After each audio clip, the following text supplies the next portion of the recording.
कर्पूरगौरं करुणावतारं संसारसारं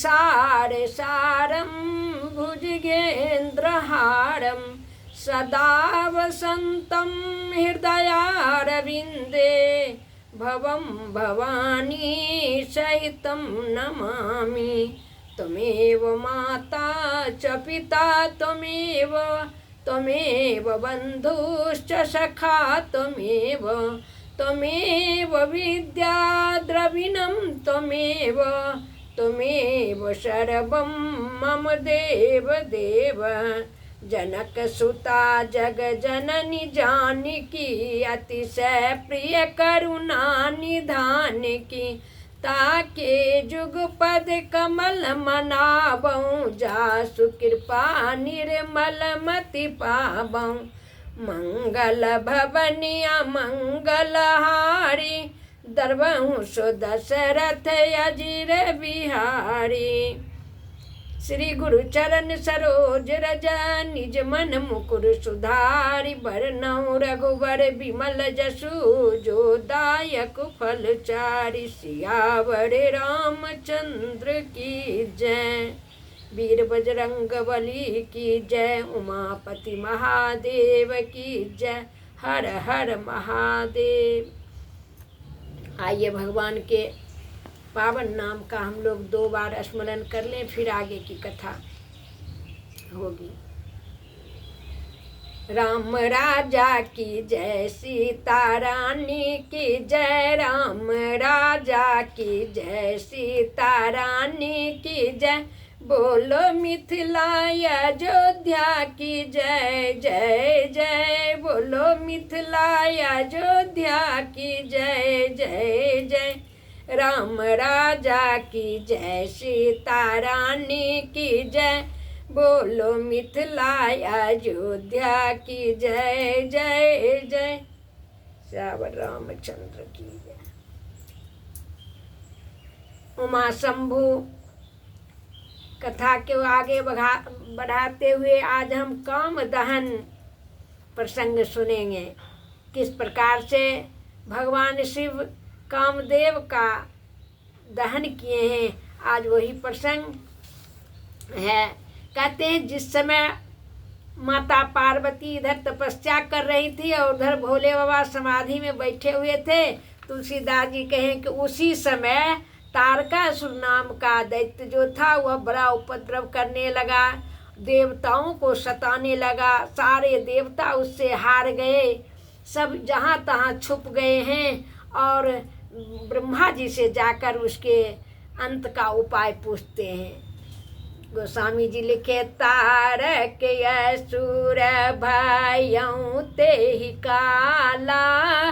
भुज प्रताप बल तेज विशाला।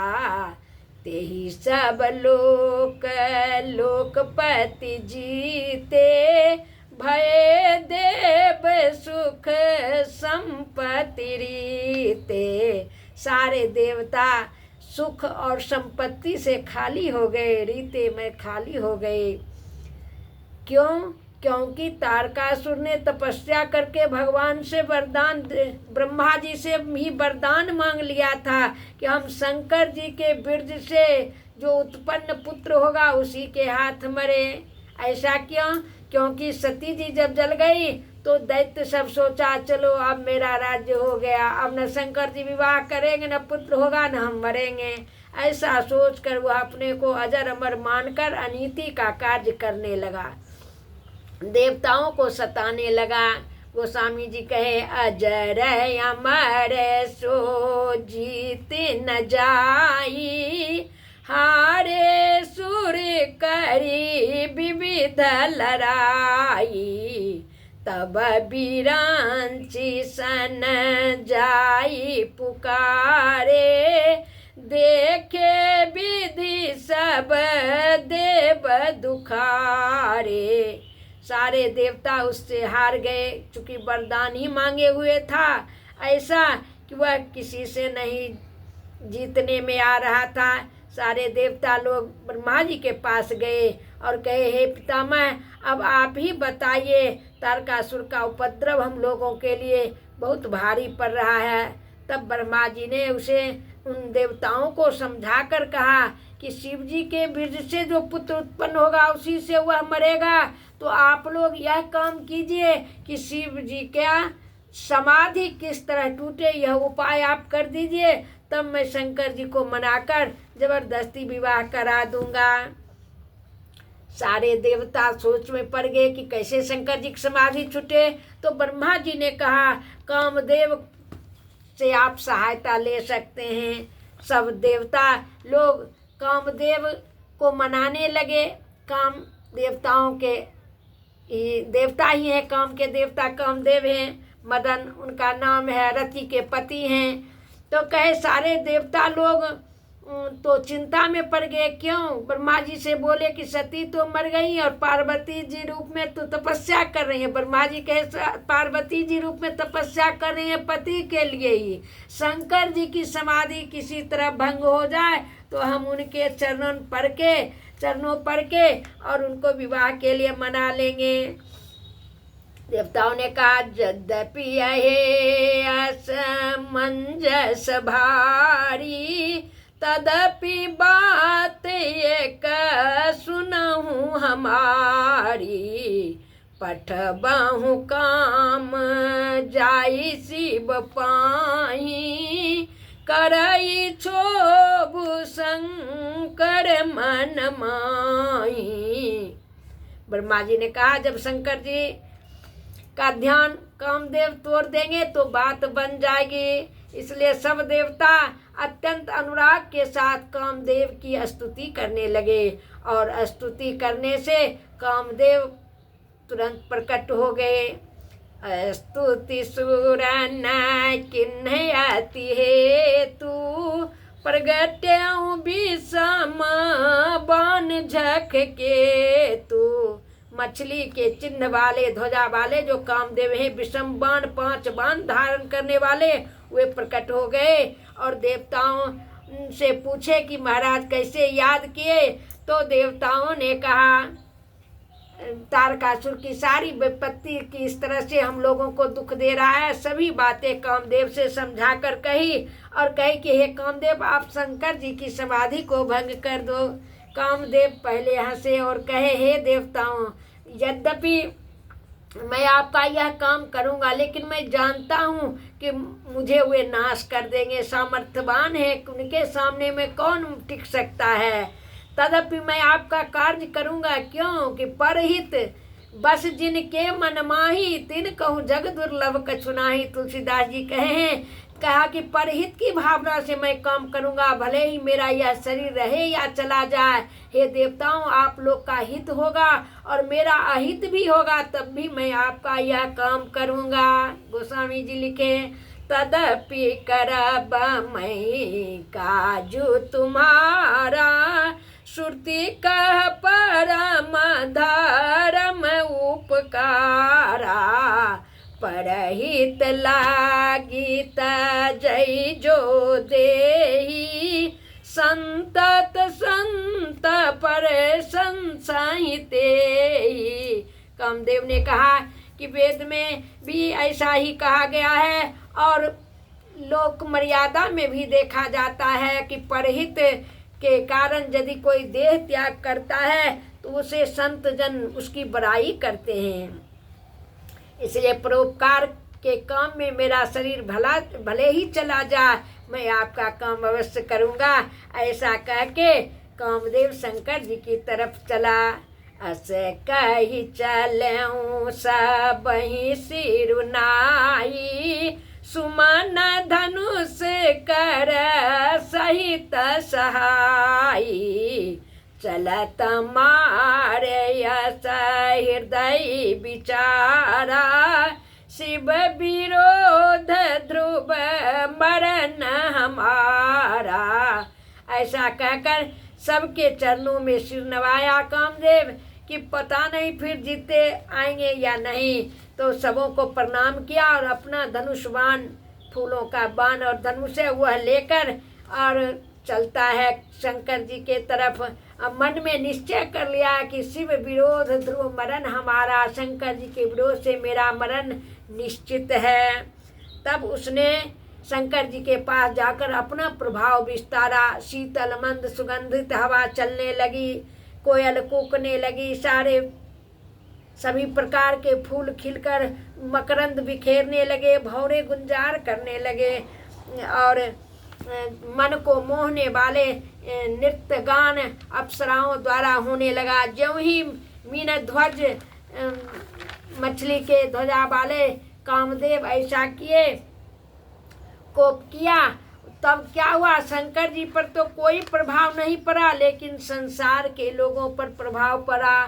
संसार के सारे लोग विवेक रहित हो गए, धर्म रहित हो गए और काम के बस हो गए। सब वेद की मर्यादाएं जो हैं वो सदग्रंथ रूपी पर्वत की कंदराओं में छिप गए। किसी के पास विवेक न रहा, क्या करें क्या नहीं करें, कब कौन सा कार्य करें, यह विवेक जाता रहा और सब ब्रह्मचर्य भूल गए। मुनि महात्मा भी कहे ब्रह्मचर्य व्रत संयम नाना, धीरज धर्म ज्ञान विज्ञाना, सदाचार जप जोग विरागा, सभई विवेक कटक सब भागा। विवेक के सहायक जितने भी थे, ज्ञान वैराग्य धीरज धर्म सदाचार जप जोग तप, सब भाग गए। तुलसीदास जी ने कहा कि जे सजीव जग अचर चर, नारी पुरुष यश नाम, ते निज निज मर जाद तजी, भय सकल बस काम। जितने भी चर अचर स्त्रीलिंग पुल्लिंग थे सभी आपस में मिलने लगे, सब अपनी मर्यादा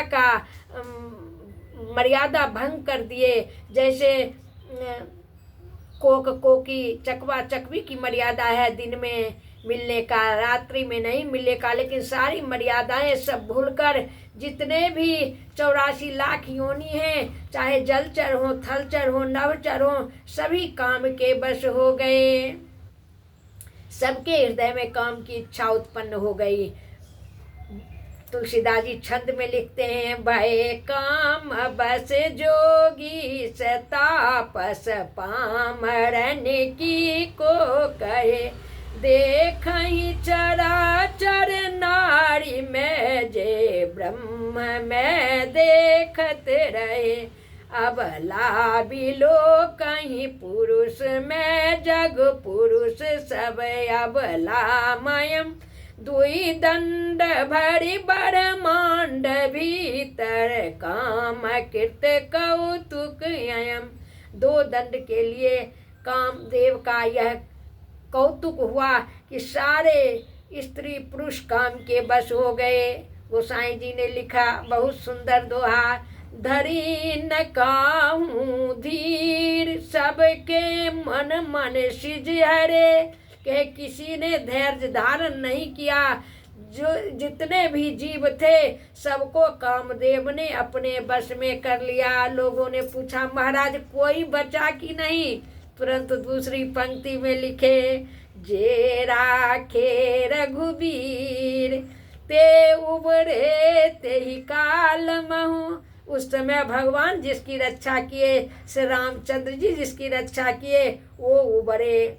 क्योंकि नारद जी प्रसंग में भी मोह प्रसंग में है कि भगवान की जिस पर कृपा रूपी छाया रहती है उस पर किसी का बाल बांका नहीं चलता है। कामदेव नारद जी पर कुछ भी नहीं कर सका असर। उस समय गोसाई जी की पंक्ति है, किसी में की चापी सकई कोई तासु, बड़े रखबारी रमापति जासु।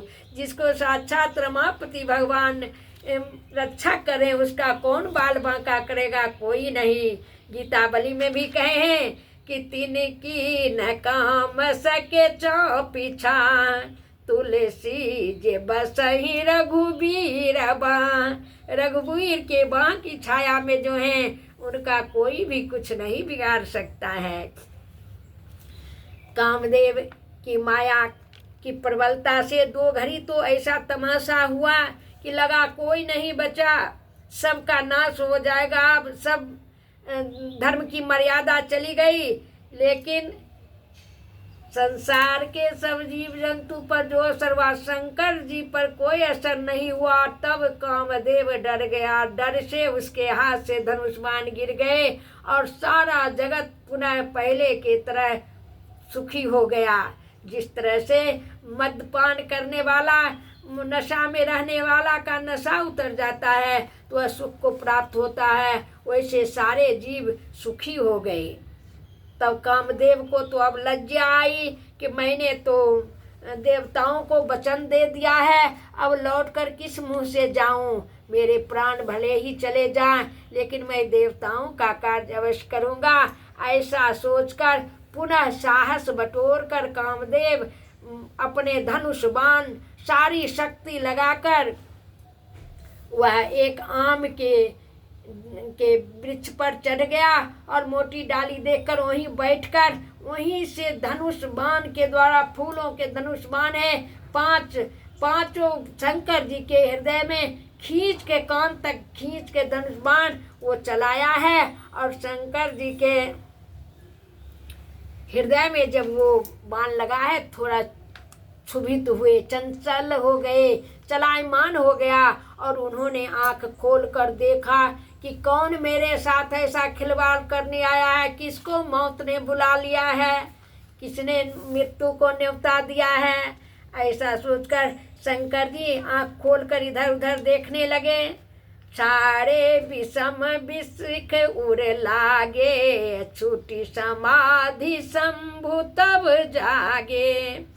भयउ ईस मन क्षोभु विषेखी, नयन उघारी सकल दिशि देखी।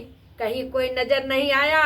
तब गौर से जब देखे तो सौरभ पल्लव मदनु बिलोका, भयउ कोप कंप्यउ त्रिलोका। तब शंकर जी ने देखा कि आम के पत्ते की ओट में मदन छुपा हुआ है, कामदेव छुपा हुआ है। शंकर जी के क्रोध को देखकर सारा त्रिलोक थरथरा उठा। तब शिवती सर नयन उघारा, चितबत काम भयउ जड़ि छारा। तब शंकर जी अपने तीसरा नेत्र खोले।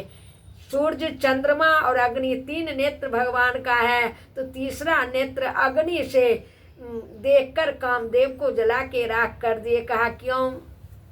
कहा अर्थ धर्म काम मोक्ष, पुरुष चतुष्टय में 4 जो है अर्थ धर्म काम मोक्ष, काम का तीसरा स्थान है। इसलिए शंकर जी ने अपना तीसरा नेत्र खोलकर काम को भस्मीभूत कर दिया।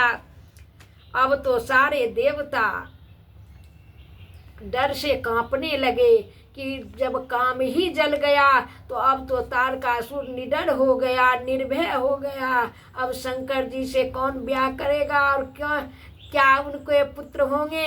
अब तो तारकासुर हमें और भी अधिक सताएगा। ऐसा सोचकर सारे देवता कांपने लगे डर से। और मन में यह भी आया कि दक्ष के यज्ञ में जैसे सती दहन के बाद जो सती के ऊपर हंसा था उस सबको भी दंड मिला, कहीं ऐसा न हो कि हम लोगों की करतूत जानकर हम देवताओं को भी शंकर जी दंड न दें। इस तरह से डर गए। लेकिन उधर दैत्य लोग बड़ा प्रसन्न हुआ। चलो अब तो कोई मुझे मारने वाला नहीं है। तारकासुर बड़ा प्रसन्न हुआ और उसके सारे सहायक। ऐसा सोचकर अब कामदेव तो जल गया, देवता लोग करें तो क्या करें? जब तक सोचे कि मैं शंकर जी के चरणों पर के कहूँगा ब्रह्मा जी लोग, तब तक तो काम जल कर खाक हो गया। हाहाकारे भयउ जग भारी, हर से सुर भये असुर सुखारी।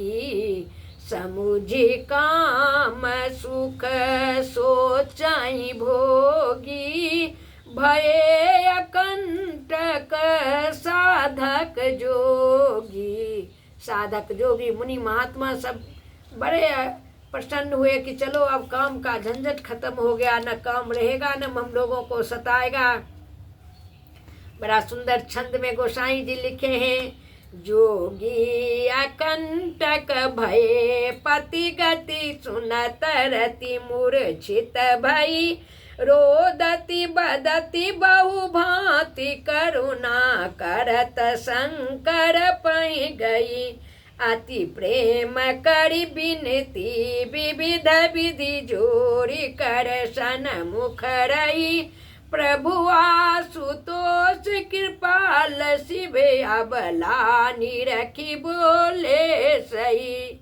जोगी लोग तो आकंटक हो गए, लेकिन रति के पति चले गए, इसलिए रति जैसे ही सुनी कि मेरे पति मारे गए हैं, मूर्छित हो गई, बेहोश हो गई, विविध प्रकार से विलाप करते हुए गिरते पड़ते वो शंकर जी के पास आती है और बहुत प्रकार से रोते हुए शंकर जी से विनती करती है, हे शंकर जी, मेरे पति का क्या अपराध था?